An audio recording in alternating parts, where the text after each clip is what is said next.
Welcome to Expedition Self on OMTimes Radio with lifelong learner, entrepreneur, and creator of the worlds of Expedition Self, Sam Parrotto. Sam shares 4 decades of studying, guiding, and teaching how to go inside so we can build an incredibly powerful, dynamic, and validating relationship with the self. Expedition Self is laced with stellar, unexpected insights about what it means to be human. Listen now and ignite your self-development process with Sam Parrotto. Well, hello. Welcome to the show this evening. I am Sam Parrotto in the flesh over the airwaves, and you're listening live as we talk about how to navigate the twists and turns and gaps between vision and reality. Anyway, I'm glad to be here this evening. I just want to let everyone know before I get started that next week it'll be a pre-recorded show.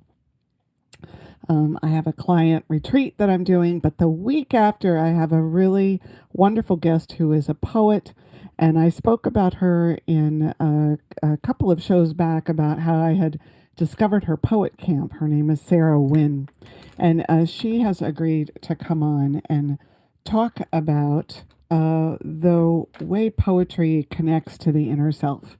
And so I'm super excited to have her. So I hope you'll join me that night. I think it's like September 19th or 20th. Again, we're on Tuesday nights at 8 p.m. So that's when you'll want to see her.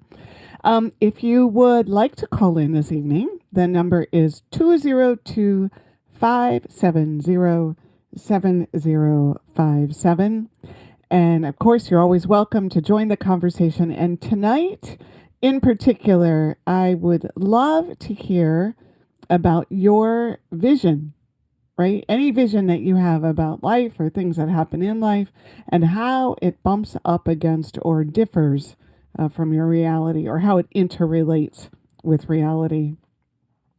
So as I was preparing for the show, I found a quote by Carl Jung that kind of sizes up where I would like to find ourselves at the end of tonight's conversation, because I'm going to tell you is along the way to get there, I think it's going to feel like we're not going to end up in this spot because I am rather riled up about the whole thing. And I think I've been riled up all summer about one thing or another. Anyway, here's the quote. Your vision will become clear only when you can look into your own heart. Who looks outside dreams. Who looks inside awakes. Now, I would say awakens, but who am I to edit Carl Jung? Anyway, so that's where I think we're going to end up. But tonight's topic is one that began for me a long, long time ago. And I remember creating in my mid-20s a tagline. I don't know what I was doing, an ad or something for my business. And it read, "From vision to reality." And at the time, I thought it was so very perfect because, it seems to me like my entire life has been spent straddling those two ideas or concepts or structures, right? Well, vision and reality. And I just thought I really landed on it at the time. So first, let me say that vision is something that comes from the imagination. It's birthed from your emotional depth of being, and it forms because you breathe some inspiration and desire into it. To have a vision of any kind for anything in your life, it is to hover around an idea that springs from your unconscious wanting into the possibility that can await it. So it seems to me that any vision we have at some point is fed, right, like a stream that's fed fresh water, by our belief that it is worthy or meaningful or needed or that we sense it's doable, right? Otherwise, I don't think we'd give ourselves over to it. I do think some vision is springs from hope, right? But even that, the hope means that we believe in the possibility of something happening. Now, as I talk about vision in this moment, I realize many of you may have had a vision for yourself that was simply a set of ideas you conjured up and it just floated around in your fantastic psyche and you never put anything behind it to bring it into the tangible. Although I could argue that those have probably influenced many things in your life, even if you imagined that you didn't put any intention, conscious intention or commitment behind making it real. But for tonight, I'm the visions I'm talking about are the ones where you got behind, where you put energy into it, where you attached yourself in some way to making it real. And I think we nurture these visions, these types of visions I'm talking about, where we're conscious of them, by collecting data and information and stories and additional perspectives about how it can be made into something that lives and offers us a result, right? Or an outcome, something that we can see. It dawns on me as I say this that, underneath it all, aren't we all looking for evidence that we are here? Evidence that we are capable of being a creative powerhouse of that which lives inside. And so really, at some level, vision, is the a workhorse of that, or it's the foundation or the refrigerator for all that.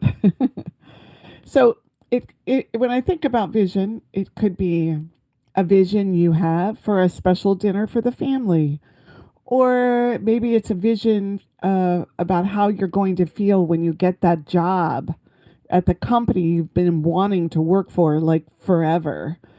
It could be a vision you have for your children to grow up in a certain way, or it could be a vision of what you want the business culture to feel like for the people that you work with.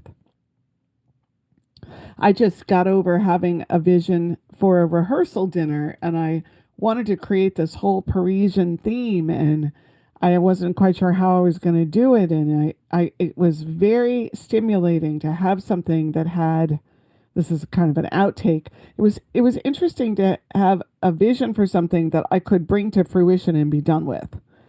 Because right now, a lot of what's going on in my life is more retrospective of having had vision for things and then dealing with whether it actually worked or it didn't. And so it was interesting to actually then get to be done and pack it up and put it in a box when I was done. But what I did notice as I was going through it is how completely enthralling it was for me to be caught up in it.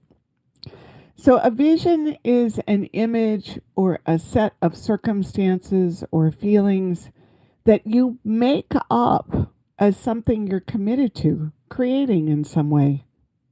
So visioning, it really is very close to the art of creating, right? You could say it's an essential element. And I want to just stop and talk about this for a moment. This art of creating.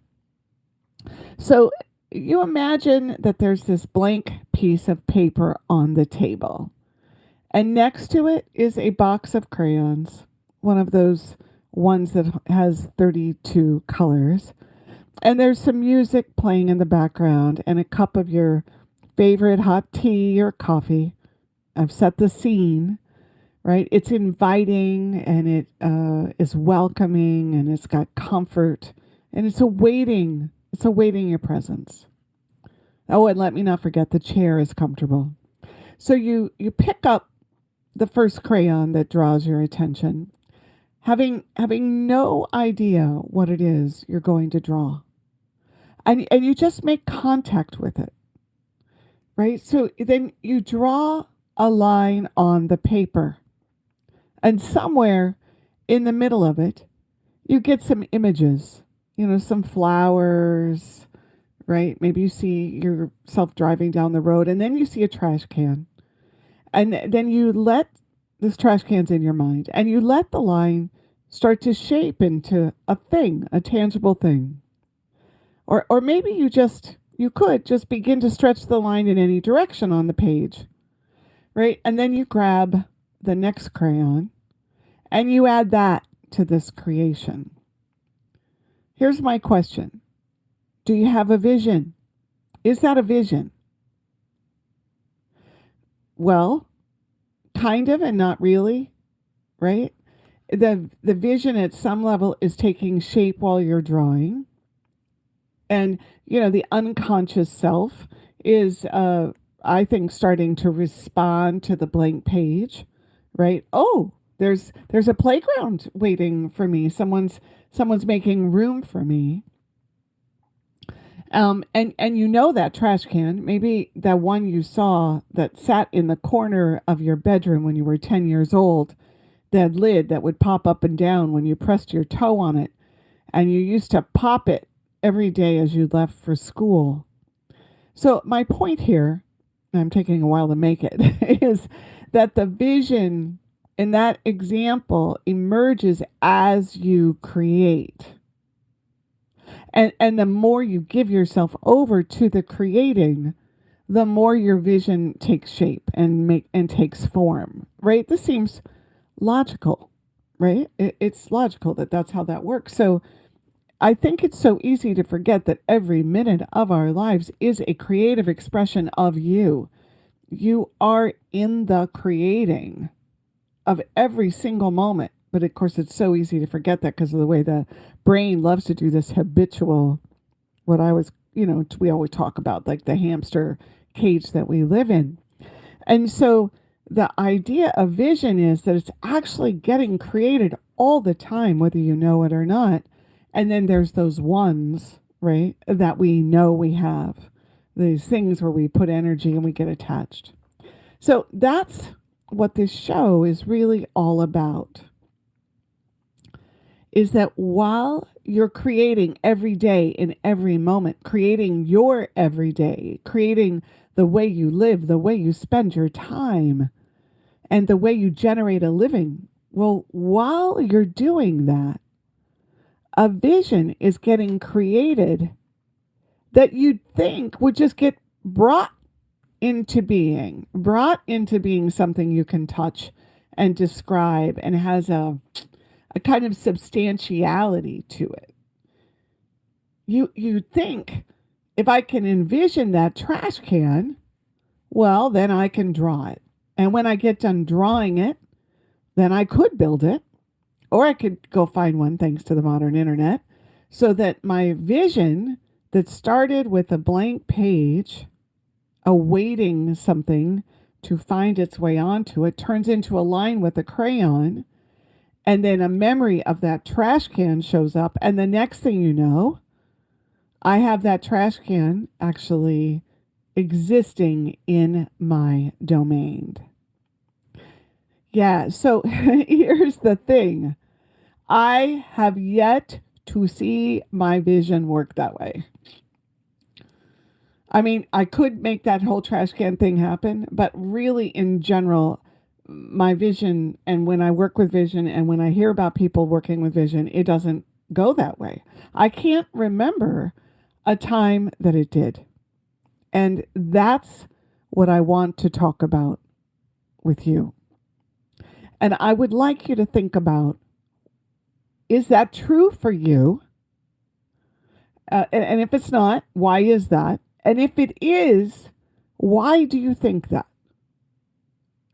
Why is it that we can envision something, and sometimes down to great detail, and then when we go to do it, and then when we start living out the creating of it, that it doesn't go that way?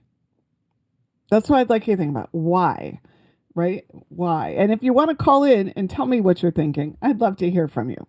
All right. So throughout my life, I've had a number of times when I got pretty down about this reality. You could think of it like I have a vision about how, uh, this is going to seem a little weird, so hang in here. I have a vision about how vision and dreams and expectations are supposed to work, and they never turn out to be how reality goes, right? So not only do I have visions about life, I have visions about how having a vision is supposed to go, and I get really down about it. I'm very frustrated.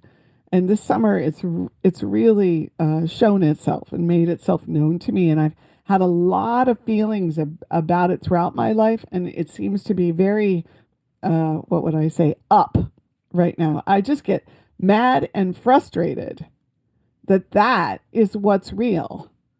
That vision doesn't seem to hold up in the face of reality.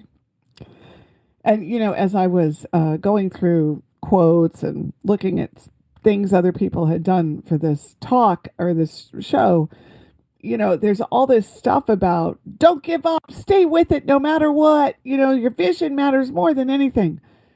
And I want to just say, I don't think that's how it actually goes. Like, I feel like that sounds really good, but when you really get into it, having your vision and holding on to it for dear life doesn't match up with the reality. All right. When we come back, we'll hopefully get a little closer to what I read from Carl Jung's quote at the beginning of the show.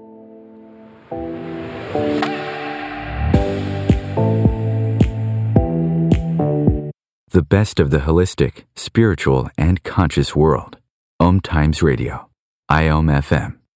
Ascending Hearts is no ordinary dating site, but a spiritual dating site with a purpose to link you with your soulmate. We engineer the serendipity so you can trust that you will attune with someone that has the same matching vibration as you. Ascending Hearts, the conscious dating site for the spiritually aware. Try Ascending Hearts for free. AscendingHearts.com. My name is Victor Furman. Some call me the Voice. I've always been fascinated with human nature, spirituality, science, and the crossroads at which they meet. Join me Wednesdays at 8 p.m. Eastern on OMTimes Radio, and we'll explore these topics and so much more on Destination Unlimited. If I could be you, and you could be me, for just 1 hour. If you could find a way to get inside each other's mind, walk a mile in my shoes. Walk a mile in my shoes. Walk a mile in my shoes. We've all felt left out, and for some, that feeling lasts more than a moment. We can change that. Learn how at belongingbeginswithus.org, brought to you by the Ad Council. Walk a mile in my shoes.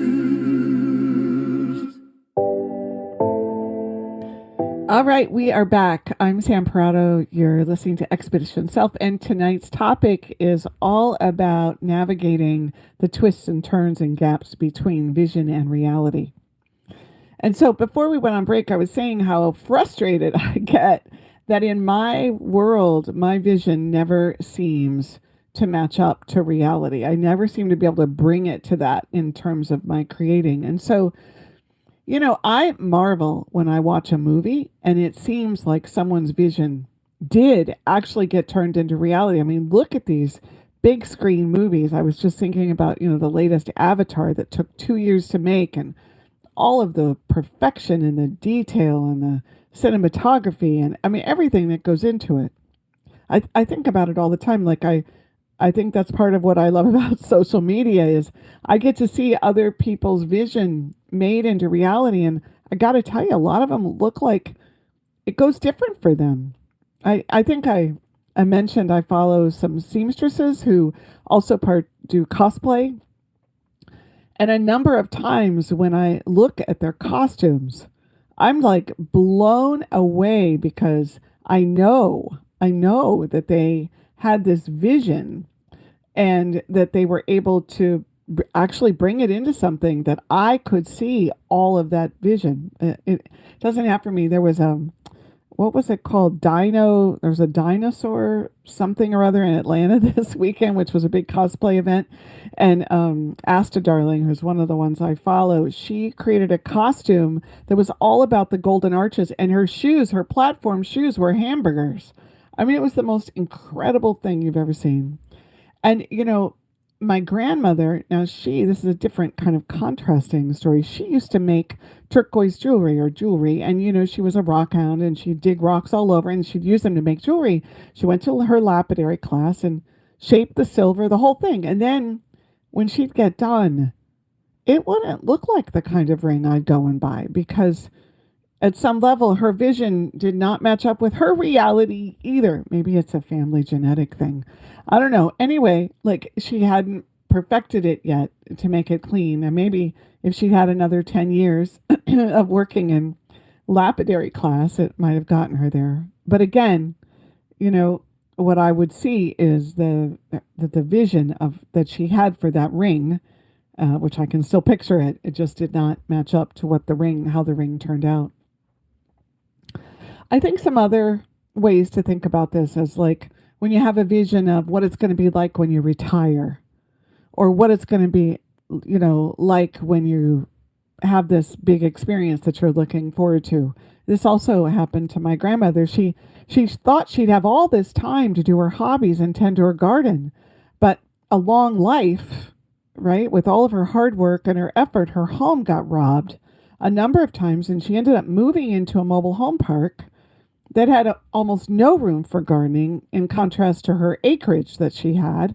She ran out of money and she had to work as a waitress in the county courthouse, which she hated. I mean, there's, in terms of her life and what she wanted to be doing in retirement.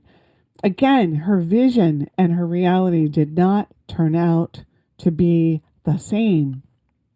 So I want to ask you a couple of questions. Did your school experience match up to your vision of what it would be, or what you hoped it would be? Did your marriage or your significant relationship in life live up to your expectations of what you thought it should feel like? Did your career or job deliver on your vision for it? And is your lifestyle what you always imagined it would be? And so I have asked this question to other people throughout my life. And of course, this is a little bit of a different question than, coming up with an idea for a garment and sewing it and it turning out, right? These are big, big, big, big, big questions.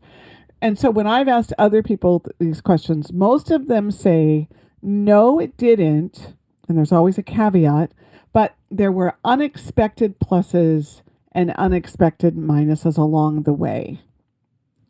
And so they recognize that reality gave them something else, right? And that there was something given to them. Now, some of it they wanted and some of them they didn't. What I get hung up about is that the vision, whether I get some of what I wanted and whether I don't, I'm still frustrated that my vision didn't get gotten. So what do we conclude here then? What do we conclude? Do we determine that vision isn't supposed to match up to reality? And if so, then how do some people, like that seamstress I talked about, Asta Darling, seem to pull it off where they are appearing to live her dream? Right? How does that work? I was following someone along their path over the last couple of months on Instagram, and she decided to take 2 months off, and she went to Bali and Malaysia and Indonesia.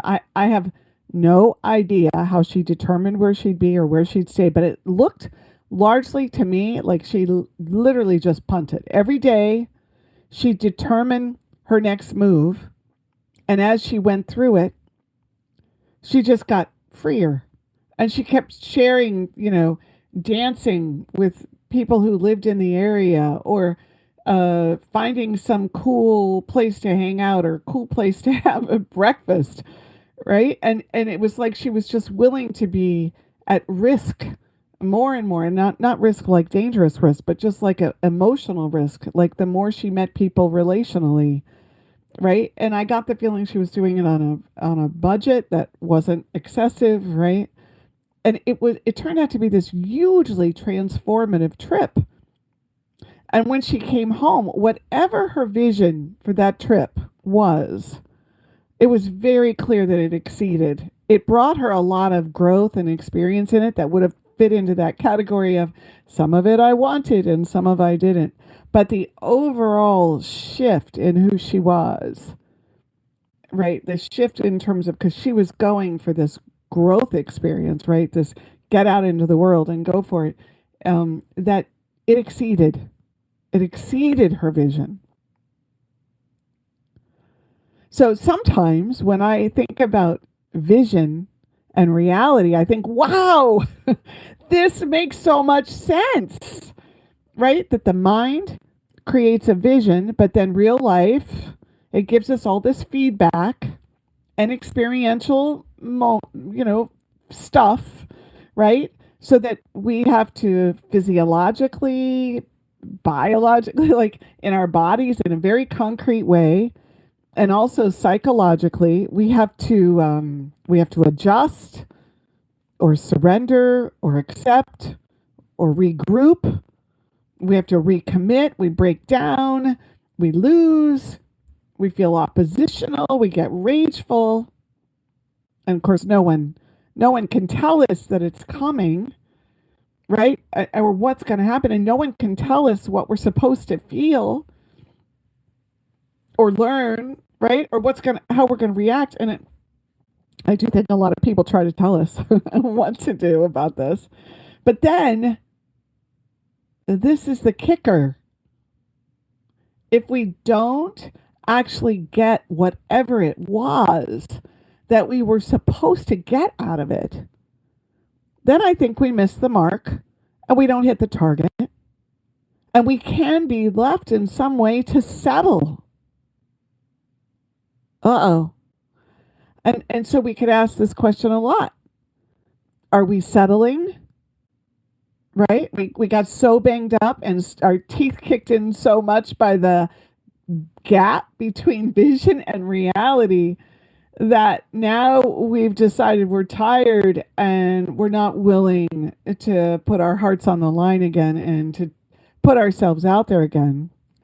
Or if we're not settling, are we actually accepting the reality in some empowered way, in some new way that we can actually see it and feel it and be with it, and in some way it supports us in going to the next stage of our life on our particular unique journey. So remember when I said that sometimes this entire dynamic makes so much sense? Well, the problem is that while it makes sense, it's also, I'm going to say it, it's also kind of incredibly dumb and unfair and confusing and perplexing and unnerving and bewildering. And we're supposed to somehow make sense of it all and still then be satisfied with our lifetimes. Oh, and let me throw this in. Be grateful, right? Make sure you do your gratitude journal. Be grateful for everything we got. Yeah, I don't know. Sometimes I rail against all of this, and you can tell even as I'm doing this show tonight, I can feel it coming up. I mean, there's just the paradoxical nature of life just sometimes frustrates the holy bejesus out of me, right? It just seems like this grand, like overblown gyroscope of philosophical gobbledygook that's designed to explain the unexplainable so that I can find some peace in it all, right? Some way of looking at life to give purpose to why we're constantly disappointed. Maybe not. I'm going to open that up. You might not be disappointed, right? Because our vision just can't deliver inside of the reality that is life. Okay. Well, what do you think? How does this land for you? Like, how do you navigate these waters? Right? I would love you to think about how you justify it all for yourself. Because, this is the stuff that I think growth work has us grapple with when we look inside. We don't just keep rolling with it. We don't just try to skim the surface. We go under. Right? Well, what do you think? That's really, what's happening in your thoughts as we go through this? See, the trash can example, it seems justifiable in some ways, right? If the vision and the reality don't match up, because I don't really think I can draw. So I don't expect it to look like the original one that inspired me. But if I find one on the internet and it gets shipped to me and it isn't made with the same materials that made that sound I feel nostalgic about, when I pop the lid with my toes, well, then the vision isn't met. Hence, then I feel disappointed. That's right. So what happens when you think an experience is going to really provide something for you and then it doesn't? Right? When you plan a vacation and the vacation doesn't turn out for some reason. Somebody gets sick on the vacation, or the ride doesn't work that you went down to do if you were going to a theme park, or the weather doesn't cooperate. I know somebody recently who went to Hawaii just as the fires broke out there. We really got there a day before all of that. So in my philosophy of life, and I'm asking you to think about your philosophy of life right now, in my mind, when my vision doesn't work, I work harder to understand what happened. I work harder to get honest with myself about what was really at play. And I try to understand these kind of spiritual lessons that I've read about. And I try to actually understand manifesting lessons and how things are supposed to work and what am I supposed to be understanding about life, right? And so I usually return to aspects of my way of being that I know are at play. And of course, it helps, right, to have years under your belt to do this. And I think that's one of the things about growth work is the earlier you start, the more material you have to work with. So some of the things I find about myself that I've always done, that have always gone on, is I get these great visions and they have a lot of detail attached to them. They're somewhat a little grandiose, I'm sure.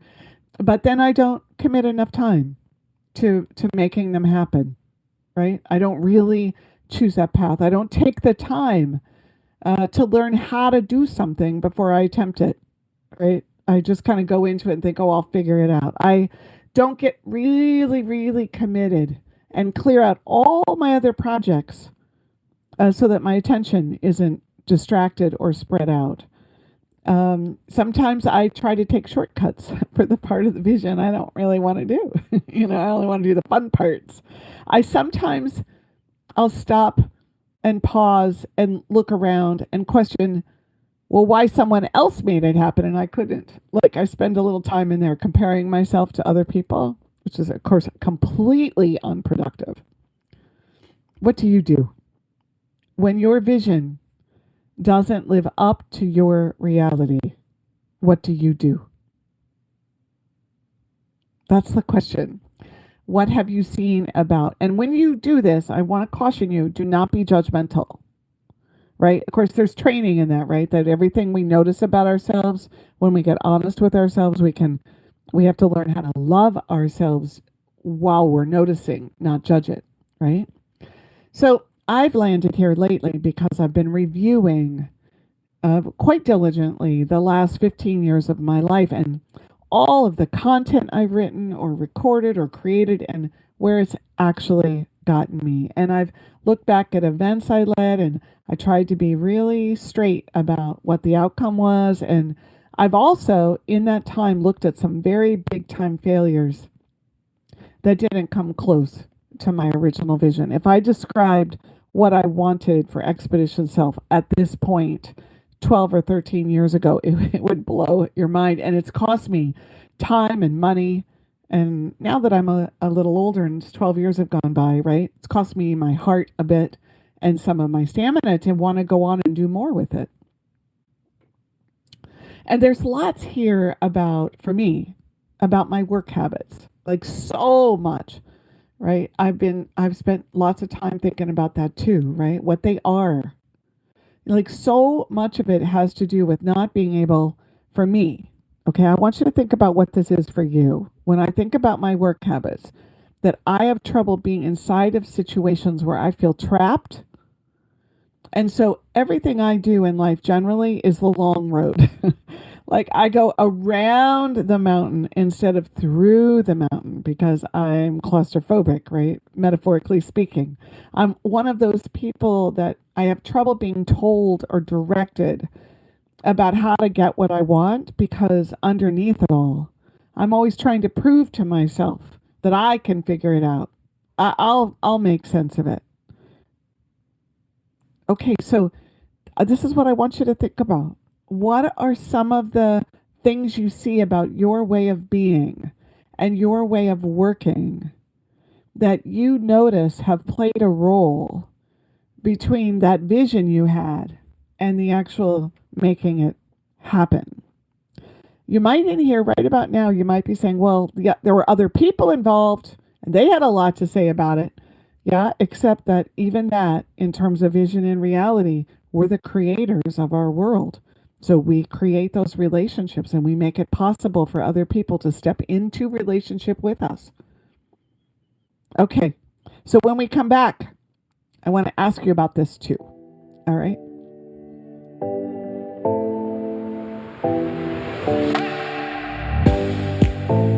The best of holistic, spiritual, and conscious world. OMTimes Radio. IOM FM. Host your show on IOM FM, the radio network of OMTimes Media, one of the more recognized brand names in the conscious community, and is backed by the extensive marketing reach of OMTimes. Hosting a show on IOM FM immediately connects you with our extensive dedicated community. Hello, I'm Sandy Sedgbeer, host of OMTimes Magazine's flagship radio show, What is Going On? My passion is sifting through information, research, and innovations from new thought teachers, speakers, and researchers pushing back the boundaries of what we know about life, energy, metaphysics, and the universe. I love shifting perceptions about who we are, why we're here, and how quickly impossible becomes normal when we open our minds, expand our awareness, and accept that the only limits that exist are those we place upon ourselves. So if you're the kind of forward-thinking, eager investigator of what lies beyond the current reality that most perceive, why not make a date to come play with me in the field of possibilities at 4 p.m. Pacific Time, 7 p.m. Eastern Time every Thursday, and together we can discover what's really going on. You came across someone struggling with hunger. How would you recognize them? Would you notice an 8-year-old girl who's not excited for summer break because she may not be having lunch again until September? Or a war veteran who's having a hard time landing a job and getting back on his feet? I am the 1 in 8 Americans who struggle with hunger. I am hunger in America. Hunger can be hard to recognize. Learn why at IamHungerInAmerica.org, brought to you by Feeding America and the Ad Council. All right, we're back. You're listening to Expedition Self, and tonight we're talking about the space between vision and reality, like the contrast between the two. And so what I want to ask you, if you've been staying with this last 2 segments of the show, is when you look back at the last 15 years, or throughout your whole life, if you want to go like that, when you look back, what's the story when you contrast your vision with your reality? You know, one of the things that's been so useful about this contrast for me is it's led me to my unconscious self over and over and over and over. And it always has me ask the question, what can't I see about this situation? Because it doesn't match up. And so that's what I'm asking you to think about. What's the story for you? When you contrast your vision and your reality, who were you in it? Where did you stand? Where did you sit? What did you hold onto? What are you left with? So when we ask this question, what can't I see about this situation? This is one of the things we can do when we're in the middle. It's this one of these universal door openers, right? Because it holds the key to inviting help, both from within the self and from others that we share life with.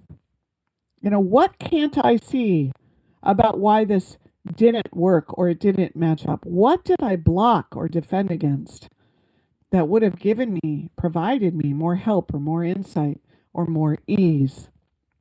Right? Remember, in my story, I always take the long way home. And it's not as easy. Right? And the other thing is, it always takes me to a new layer of the way I relate to the world, how defended I am or self-protected, and how that produces all kinds of things. In the case of me, it produces a kind of arrogance, right, that goes with it. And of course, that usually leads me to my defiance and stubbornness. And then there's the layer where I just don't trust in others. And then I see where I lack faith in myself and life. So you can see there's a whole self-development process that I generally have my arms around and am looking for insight about it. So as much as I rail against it and get super frustrated that they don't match up, this gap, exists between vision and reality, it really represents that space that I'm attempting to occupy more fully as I endeavor to understand more about life. Okay, how does that work for you? First, can you see the gap? Is there a gap, right? Then, are you able to notice the many ways you've explained the gap to yourself? What lessons were there for you about your way of relating to life and your work habits and your determination to realize your vision? That's got to be thrown in there, right? They're good questions. Can you see the gap between the vision you have had for some aspect or for all of your life and the reality you are actually given? And here's the question. Can you deal with the reality of what happened? And I mean deal with it without fighting against it, justifying it, defending against it. Like, what worked and what didn't? What cost you an open heart or a willingness to start again? And what were the ways that you explained the gap? And have you been able to own that you are the source of that vision? I think this is often really hard for people to do. It sounds like this isn't fair. It shouldn't have gone this way. I did everything I was supposed to do. It was all coming together and then it was snatched away. Yeah, these are statements that really point to the need to claim and own the vision to begin with. I sometimes think when I hear people describe their vision reality gap like this, that somewhere along the way they stopped straddling the middle or never learned how, where you keep one foot on the vision, you own that, and one foot on reality, right? Even if you don't quite get all of reality, right? Like, to fully embrace the reality we're given or we encounter, or we are at the doing of, and hold on to the vision with the very intention of seeing what we missed in the middle, right? That's the key, to recognize that we have a vision, which means we've bought into something that we're imagining as possible and we want, and then to embark on the creating of it, and then encounter reality.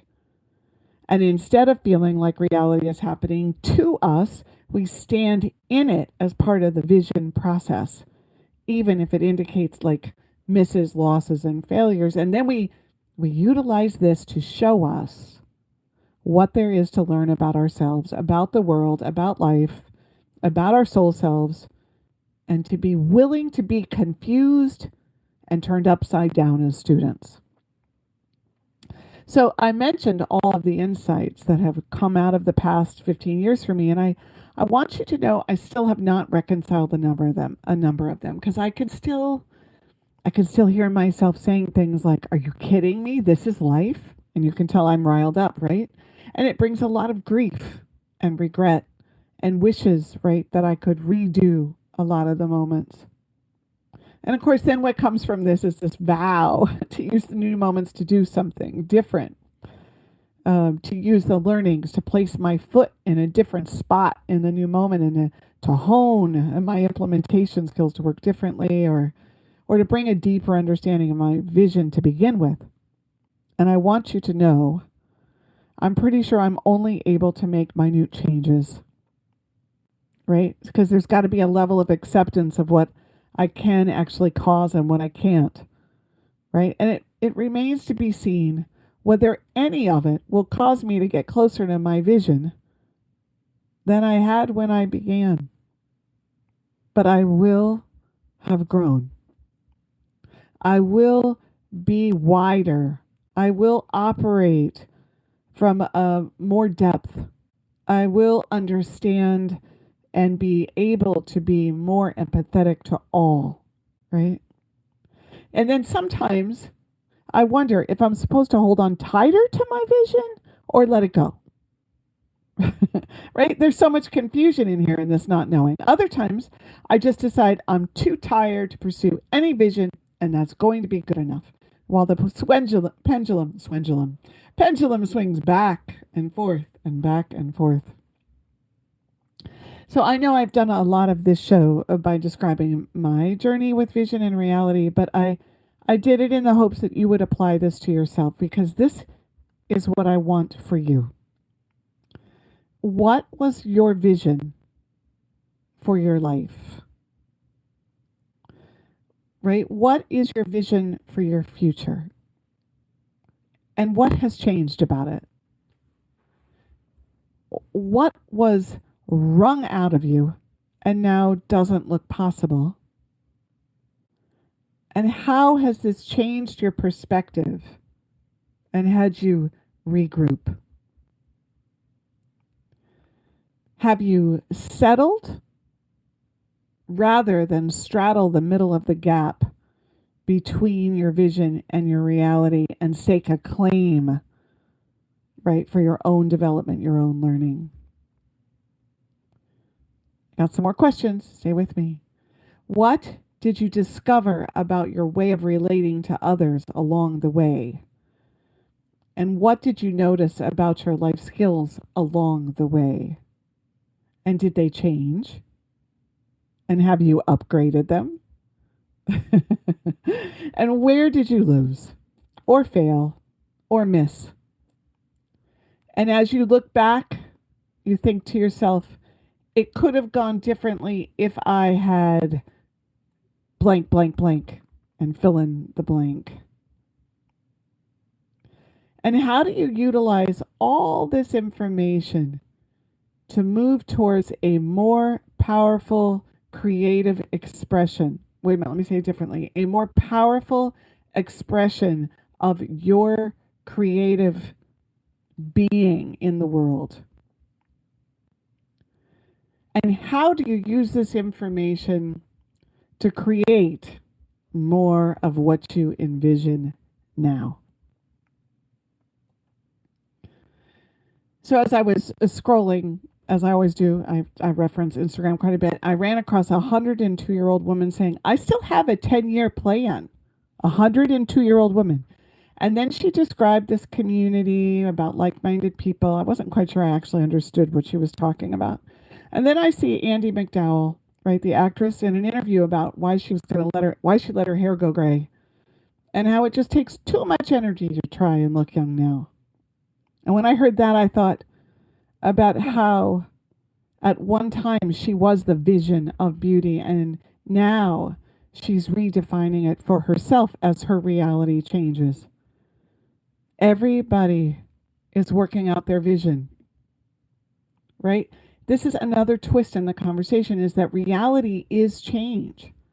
And as things change, then there's this opportunity to allow it to change you, not settle, but to adjust to the new information.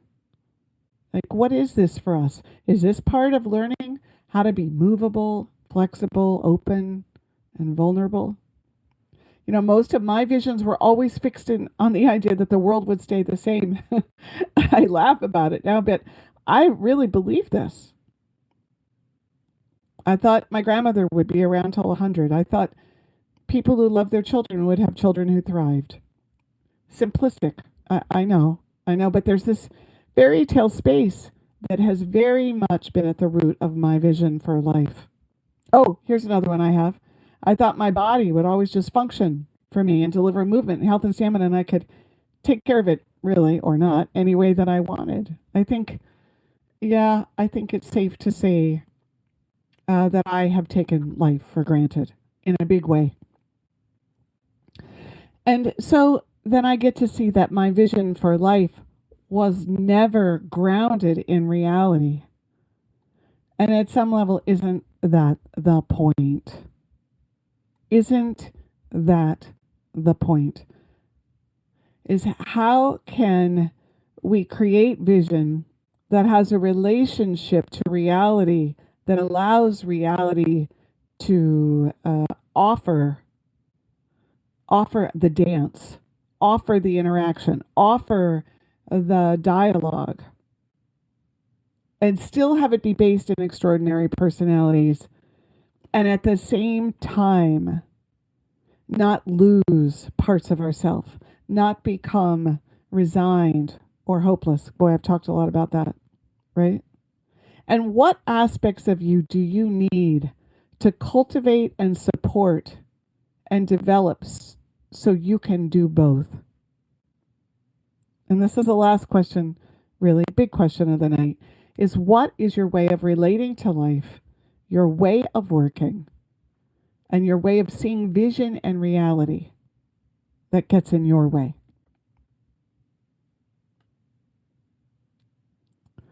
So I found this quote from Honoree Corder, who wrote a book called Vision to Reality, How Short-Term Massive Action Equals Long-Term Maximum Results. And she wrote, ants are a terrific analogy for the route to success. They will go over, under, around, or through whatever gets in their way. They never stop moving, and neither should you. So to me, I think this is kind of confusing, because to learn about what lies in the gap between vision and reality, we have to be willing to stop and see it, to question it, to regroup, to recommit and reconsider and rethink it. And to me, the only way to really allow the nature of this conversation to get inside is to see the entire thing as a journey that we can abandon and can't really know what we're here to see. The only way to make the ant story workable for our whole human experience is to tie it to the very essence, like, of creating. We have to view life through this lens of trying something with the vision in mind, while also being willing to let go of that tight hold as we untangle the very reason for that tight hold. And we would want to be willing to examine our expectations and where they began and what needs were not met as we grew up. I come back to this a lot, those needs to be safe and valuable and loved and worthy and accepted, right? So much of our life is spent trying to create or find these missing elements from the way we started out. And so much of our way of being, right, is designed around compensating for how this wasn't met. And this is what I have found in the spread between the vision and the reality. And I hope that tonight's conversation helps you drop in just a little bit more and think about your life through this idea, these two mountains through which a river runs between them, right? Is like, what can you see for yourself, though, so that tomorrow morning when you wake up, you have a renewed sense of possibility with your vision and a more open sense of inviting the reality in. Have a wonderful week. I'm so glad you were with me, and I will, well, that's it. Good night.